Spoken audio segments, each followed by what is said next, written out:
Hola, espero tengas un buen día. Hoy veremos Almost Human. John, un antiguo detective de élite, sufrió una emboscada hace 2 años donde perdió a su compañero y una pierna. Tras una larga recuperación y con una prótesis mecánica, regresó a la fuerza policial con resentimiento. Cuando se le asignó un nuevo robot tipo M, lo destruyó, por lo que le dieron un modelo D obsoleto, llamado Ian. Este robot tenía una tecnología de alma sintética que permitía comprender emociones humanas, pero resultó inestable y llevó a la quiebra de su fabricante. Pronto, John e Ian recibieron una misión: investigar el secuestro de un oficial. Un sospechoso fue capturado, pero se negó a hablar hasta que Ian lo intimidó, revelando una ubicación clave. Al llegar, descubrieron una trampa mortal. Un rehén fue corroído por un gas tóxico. El ataque resultó ser una distracción, mientras criminales de alta tecnología infiltraban el sistema de ventilación y liberaban el gas en toda la estación de policía. John e Ian, inmunes al gas, encontraron a los bandidos en la azotea. Mientras la policía llegaba, los criminales intentaban escapar, pero John no iba a permitirlo tan fácilmente. Ian enfrentó a un asesino que intentó detenerlo con gas tóxico, sin éxito. Durante la investigación,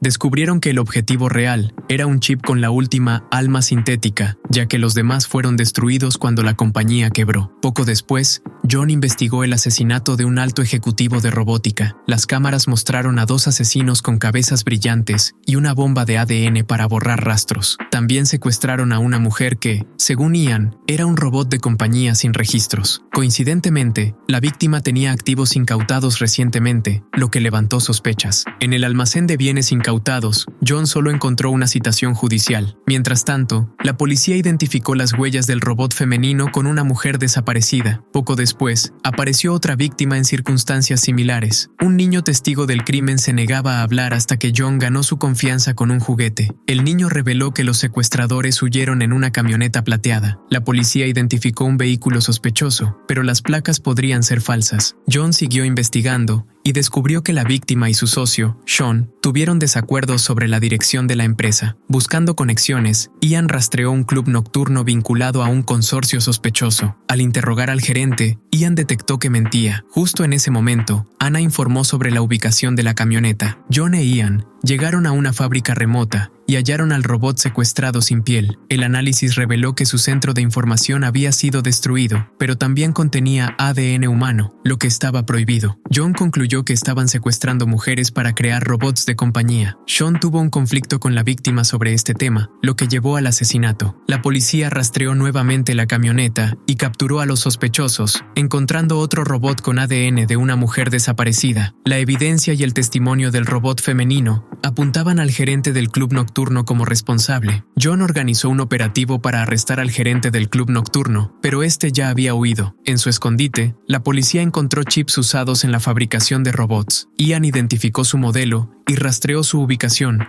lo que llevó a la policía a la base de producción ilegal. Allí, capturaron al gerente mientras destruía evidencia, completando la misión. John se relajó brevemente, hasta que Ian, en tono burlón, mencionó que necesitaba un robot compañero. John, serio, respondió: «No vuelvas a escanear las partes de abajo de mi cuerpo». Poco después, un grupo de bandidos irrumpió en un edificio, asesinó al personal de seguridad y tomó rehenes. John, que estaba cerca, acudió de inmediato. Las cámaras mostraron que los criminales estaban en el piso 25. Mientras la policía rodeaba el edificio, los bandidos detonaron explosivos, revelando que querían atraer la atención policial. Para evitar más detonaciones, la policía activó un bloqueador de señales, aislando la zona. John se posicionó en el piso 24 para observar. En ese momento, Ian comenzó a recibir una avalancha de llamadas, ya que el sistema policial redirigió todas las emergencias a él. Una llamada clave vino de una rehén del piso 25. Lo que permitió a John calcular el número de bandidos. Notó que no se alteraron por la pérdida de señal, lo que lo hizo sospechar que su objetivo era precisamente cortarla. De repente, los criminales mataron a un rehén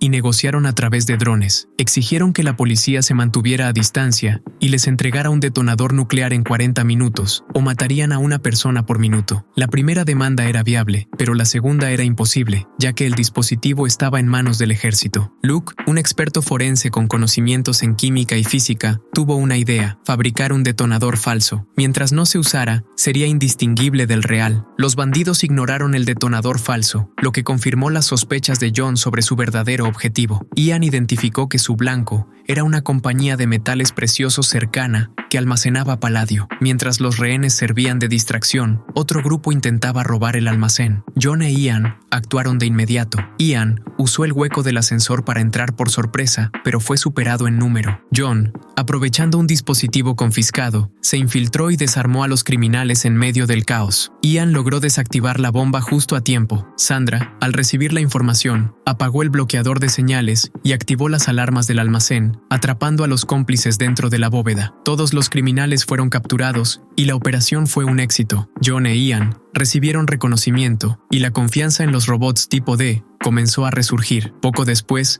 John recibió una nueva misión. Un genetista fue asesinado por su jefe, Ethan, en un estacionamiento subterráneo. 2 testigos presenciaron el crimen y Ethan fue arrestado. Para protegerlos, la policía los llevó a una casa segura y permitieron que testificaran por proyección. El día del juicio, ocurrió algo inesperado. Una de los testigos fue atacada durante su testimonio virtual. Aunque la imagen no mostraba al atacante, su voz coincidía con la de Ethan, quien estaba presente en la corte. Desconcertados, los agentes fueron a la casa segura y la encontraron comprometida. Los guardias y robots de protección habían sido asesinados. Solo un testigo, Hailey, logró escapar escondiéndose en la jungla. La policía descubrió que los atacantes usaron un dispositivo en la escena del crimen para localizar la casa segura. Sin embargo, esto no explicaba cómo Ethan podía estar en 2 lugares a la vez. Hailey, asegurando ser medium, ofreció su ayuda, pero John no le creyó. Mientras tanto, Luke analizó las grabaciones de audio y confirmó que la voz era de Ethan Avery. La revelación generó inquietud, ya que la clonación había sido prohibida y todos los registros destruidos. Anna sospechó que el genetista asesinado podría haber logrado un experimento exitoso. Sandra, buscando respuestas, envió a Anna a investigar la casa del fallecido en busca de pruebas. En ese momento, Hailey enfrentó a John, cuestionándolo sobre su desconfianza en su testimonio. Hailey confesó que intentó comunicarse con el espíritu de su compañero para transmitir su último mensaje. En ese momento, un auto se detuvo frente a ellos y 4 hombres armados abrieron fuego. Durante el tiroteo, Hailey resultó herida en el hombro y uno de los atacantes murió. Los otros 3 huyeron. Al examinar el cuerpo, John descubrió que era idéntico a Ethan, confirmando la existencia de múltiples clones. Esto puso en peligro a Anna, quien investigaba la casa del genetista. Anna encontró una carta que revelaba cómo Ethan financió la clonación y el conflicto que surgió con su colega. Antes de que pudiera reaccionar, fue capturada por 2 clones, quienes la usaron como rehén para exigir la liberación del verdadero Ethan. Aunque Sandra aceptó la demanda, sospechaba que era una distracción. En el lugar de intercambio, la policía usó un holograma de Ethan para engañar a los clones. Al darse cuenta del engaño, los clones abrieron fuego, pero la policía estaba preparada. La operación fue un éxito. Anna fue rescatada y Ethan sentenciado a cadena perpetua. Días después, John recibió un nuevo caso. Un hombre irrumpió en un hospital exigiendo ser operado, murmurando palabras incomprensibles. Antes de colapsar, advirtió que alguien lo mataría. Poco después, murió de insuficiencia cardíaca. Su caso despertó sospechas, ya que había sido diagnosticado con la misma afección y se esperaba que muriera 3 años atrás. Además, parecía conocer la hora exacta de su muerte. Luke examinó su corazón sintético y encontró un chip desconocido en su interior. Simultáneamente, la madre del fallecido reveló que su trasplante se realizó en el mercado negro. Aunque el hospital donde ocurrió la cirugía había sido demolido, la única pista restante era la empresa de órganos sintéticos. John e Ian fueron a investigarla y descubrieron que el receptor registrado del corazón era una mujer fallecida hace 3 años. Al interrogar al encargado de eliminación de órganos, Henry, este confesó que los órganos sintéticos eran traficados ilegalmente. Siguiendo la pista, John atrapó al intermediario, Oscar, quien reveló que la operación era dirigida por una mujer. Antes de poder identificarla, múltiples personas con corazones sintéticos comenzaron a morir súbitamente de insuficiencia cardíaca. John comprendió que el verdadero culpable aún estaba libre y que su plan estaba en marcha. Luke descubrió que el chip en los corazones sintéticos funcionaba como un temporizador que debía recibir una señal para evitar fallos letales. John investigó a los fallecidos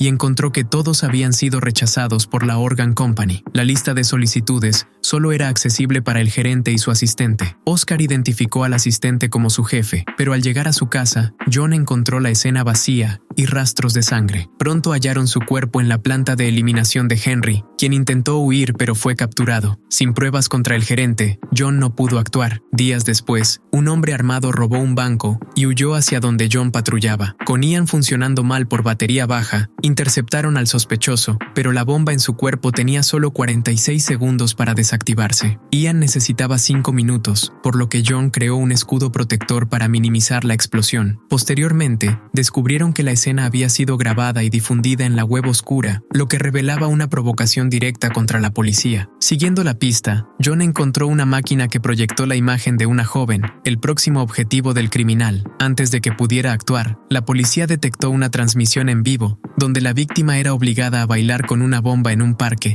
John llegó a tiempo y logró desactivarla, rescatándola. Este acto enfureció a la mente maestra, quien juró venganza. La chica rescatada identificó al responsable, Jack, un exalumno de la Academia de Policía especializado en explosivos, expulsado por inestabilidad mental. Se descubrió que su primera víctima había sido un oficial de préstamos que rechazó su solicitud. También intentó secuestrar a la joven tras una propuesta rechazada. Se sospechó que su siguiente objetivo sería el instructor que lo expulsó, por lo que se reforzó su seguridad. Mientras la policía buscaba a Jack, John fue atraído a una trampa. Un agente encubierto lo llevó a una ubicación donde Jack lo esperaba disfrazado. Analizando su entorno, John determinó que estaba en un parque abarrotado, por lo que ordenó evacuar la zona de inmediato. Jack había anticipado la evacuación, por lo que además de un temporizador, tenía un detonador de presión en su mano. Si lo soltaba, la bomba estallaría. La policía no podía atacarlo a distancia sin detonar el explosivo, lo que dejó a John sin más opción que intentar desarmarlo. Justo cuando Jack iba a activar la bomba, Ian logró rodearlo y neutralizarlo en el último momento. Mientras tanto, en la estación de policía, un robot que había sido desactivado revivió en la sala de pruebas, asesinó al encargado y robó un chip clave antes de escapar. Este robot, un modelo X-Type altamente inestable, era la última muestra restante de un experimento fallido con alma sintética. John sospechó que la banda criminal que intentó robar el chip antes estaba relacionada con este nuevo incidente. Luke analizó los movimientos del robot y concluyó que no podía haber ido lejos debido a su limitada fuente de energía. Al investigar, descubrieron que había tomado un nuevo cuerpo y robado 500 chips de robots avanzados, lo que significaba una posible amenaza masiva. La policía rastreó su señal y descubrió que planeaba atacar un lujoso banquete donde se reunirían figuras clave de la sociedad. Booth, un experto en robots, creó un dispositivo de pulso electromagnético para desactivar los modelos X-Type, pero debía colocarse manualmente en la parte posterior del cráneo del robot. Aunque era una estrategia riesgosa, era la única opción. La policía movilizó sus fuerzas, pero Sandra temía que no fueran suficientes, ya que cada X-Type destruido había costado 20 robots M-Type en el pasado. John e Ian llegaron al lugar mientras el robot X-Type iniciaba su ataque. El ataque del robot X-Type aún no había causado grandes daños cuando la policía intervino. Ian aprovechó un momento de recarga del robot para colocarle un pulso electromagnético en la cabeza, pero este no tuvo efecto. El modelo X-Type era una versión avanzada del propio Ian, con habilidades de combate superiores. Mientras Ian quedaba abrumado, John reveló un anillo de extracción y lanzó a la robot, generando una explosión que lo destruyó. Tras la batalla, la policía se percató de que los chips de alma sintética habían desaparecido. Booth, el experto en robots, resultó ser el verdadero cerebro detrás del robo, planeando usar los chips para crear un ejército de X-Types. John intentó capturarlo, pero Booth ya había huido a una zona remota. Este golpe sacudió al departamento de policía, pero pronto surgió un nuevo caso. Un hombre fue encontrado muerto en una estación de metro. La escena mostraba 3 impactos de bala y un agujero en el tragaluz, pero solo una bala recuperada. Nadie en la estación escuchó los disparos. Un análisis reveló que el viento podría haber impulsado la bala de manera inusual, lo que llevó a John a sospechar que la víctima fue atacada con tecnología avanzada. Investigando, descubrieron que la víctima, Anthony, trabajaba en un programa de rastreo. Fue visto recientemente con una cazarrecompensas llamada Natasha, cuyo nombre no aparecía en ningún registro. Mientras John buscaba más información, Natasha planeaba asesinar a la prometida de Anthony usando un sistema de disparo remoto. Justo cuando la bala fue lanzada, John y su equipo llegaron al lugar, preparados para intervenir. Ian detectó que las cámaras enfocaban a la prometida de Anthony, confirmando que era el objetivo. Una bala se dirigió a ella, pero Ian la protegió y quedó gravemente dañado. Natasha fracasó y su comprador exigió renegociar el contrato. Furiosa, juró completar su misión. John aseguró a la testigo en una casa segura, pero descubrió que Anthony había guardado un video en una caja de seguridad. El contenido revelaba la identidad de la mente maestra. Antes de actuar, John supo que la prometida de Anthony había escapado. La encontró en una clínica clandestina, donde intentaba borrar su memoria. John la detuvo, pero fueron atacados. Ian los ayudó a repeler a los agresores, capturando a un cómplice clave. Luego, John investigó la muerte de Brian Barrow, un hombre modificado genéticamente. Anna sospechaba asesinato, ya que estas modificaciones prevenían enfermedades cardíacas. Un examen reveló una punción en su cuello. Ian identificó ADN de 7 personas en la herida, pero todas habían muerto recientemente por ataques al corazón. Investigando, descubrieron que todas las víctimas eran humanos modificados. John intentó ingresar a un club exclusivo, pero Anna lo detuvo para evitar conflictos. En su lugar, revisó imágenes de vigilancia y encontró anomalías faciales en un sospechoso. Luke confirmó que las víctimas tenían nanobots en sus cerebros, manipulando su identidad. John rastreó la tecnología a un hospital cosmético. Un médico reveló que los nanobots necesitaban un actuador especial para activarse. Con esta pista, John se acercó al asesino. John descubrió en el mercado negro una clínica clandestina donde operaban al asesino. Al llegar, halló registros sin procesar que revelaban la identidad de la mente maestra y el próximo objetivo. Contactó a Anna para protegerlo, mientras Ian fue tras el asesino. El criminal, al verse expuesto, huyó y se dirigió a un apartamento. En lugar de atacar, confesó su amor por una mujer a la que había observado desde el edificio opuesto. Abrumado por sus emociones, subió a la azotea, vio a John acercarse y, sin decir más, saltó al vacío. Aquí termina la primera temporada. Espero te haya gustado el video. Si fue así, recuerda dejar tu like, suscribirte y activar la campanita. No olvides comentar abajo tu parte favorita. Bueno, hasta la próxima. Adiós.